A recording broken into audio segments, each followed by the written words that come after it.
You ask Tiger to solve. This deals with linear equations with one unknown. The final result is r equals 1/3. Let's solve it step by step. Group all constants on the right side of the equation. Add 2 to both sides. Simplify the arithmetic.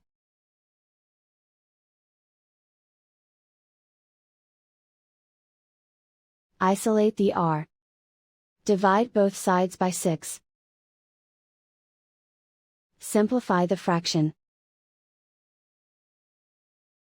Find the greatest common factor of the numerator and denominator.